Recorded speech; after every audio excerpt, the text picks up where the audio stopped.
Okay, so today I'm going to demonstrate for you how to run something called split view on the iPad. Okay, currently I have a Zoom meeting running. So why would you want to run split view? So as an example, if you would like to be able to see your students in a Zoom meeting, kind of like this, on your teacher device, you need to have students run the Zoom meeting or the Zoom app along with whatever other app you want them to use or to create an activity on.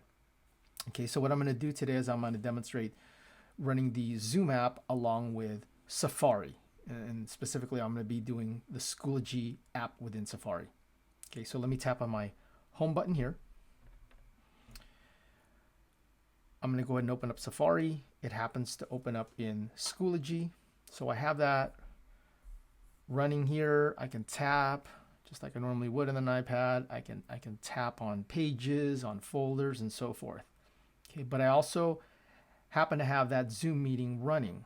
What I'd like to do is have that Zoom meeting running on the same screen as I'm currently running the Safari browser with Schoology on it. Okay, so the way you do that is I'm going to take my finger from the bottom of the screen.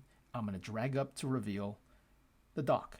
So if I drag my finger up, not swipe, but just drag it up, it will reveal the dock. As you can see on the right-hand side, there is the Zoom icon. What I'm going to do, instead of tapping it to open it, I'm going to tap and hold and then drag it quickly. I'm just going to hold it for a fraction of a second, and I'm going to drag it all the way to the right edge, right off of the screen. And what you'll see it do, it'll snap into something called split view. Okay, so I'm going to tap for a fraction of a second and hold it, and then I'm just going to drag it over to the right of the screen, all the way to the right edge, and it's going to snap into something called split view. So as you see there, as I dragged it all the way, now on my screen, there's a 50-50 split. On the right-hand side, as you can see, I'm running my Zoom meeting, or I have my Zoom meeting up. On the left-hand side, I have the Safari browser running with Schoology. Okay, so in the middle, you can actually resize these windows. I'm going to make my Zoom window a little bit smaller because I don't need to see it quite that large. I just need to be able to see maybe images of other classmates on there. So as you notice, right in the center, there's this little gray bar right next to the video. And what I'm going to do is I'm going to tap my finger on it and it just starts sliding it left and right. Okay, it might take a little bit of practice. Don't hold it and tap, but you're actually just going to tap it and it just starts sliding it left and right. So when I do that, as you notice, it turns both screens gray. It lets me know Zoom's on the right, Safari's on the left. So I'm going to size it to where it's about 2/3, 1/3. In other words, I'm going to have like double the size on the left and then only about that big there. So once I let my finger go, as you notice, it makes my Zoom screen smaller and my Safari screen on the left larger. And I could still navigate, as you can see there. I can tap on the sidebar. I can tap on Clever if I need to. Okay, going back to the tab. So again, I can navigate, but at the same time on the right-hand side, I also have my Zoom window up. So now my teacher is able to see me on their screen while they're running the Zoom meeting.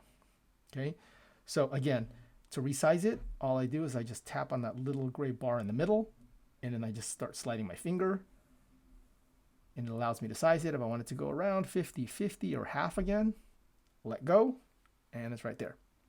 Okay, so if I'm, say, done with the meeting or done with Safari, all I need to do is I need to, again, tap on that gray bar, and I'm just going to slide it right off. In this case, I'm going to slide it off to the left. And when I do that, slide it right off. Now, the application I'm running is just my Zoom meeting. Okay, so again, this is an example of running something called split view on your iPad. Just one note, and this is very important. Split view doesn't work with all applications. In this example, I use Safari with Zoom. There is another method called slide over that will work with all applications, but split view only works with certain applications, and the best way to try it out is to test it with the two different applications you want to run. If it doesn't allow you to snap into a split view, then it doesn't run split view with those two applications. If it does, like in this case, the Safari and the Zoom window snapped into a split view, that means it allowed you to keep both windows up. Okay. On our next video, I'm going to show you how to run something called slide over, which is very similar to split view.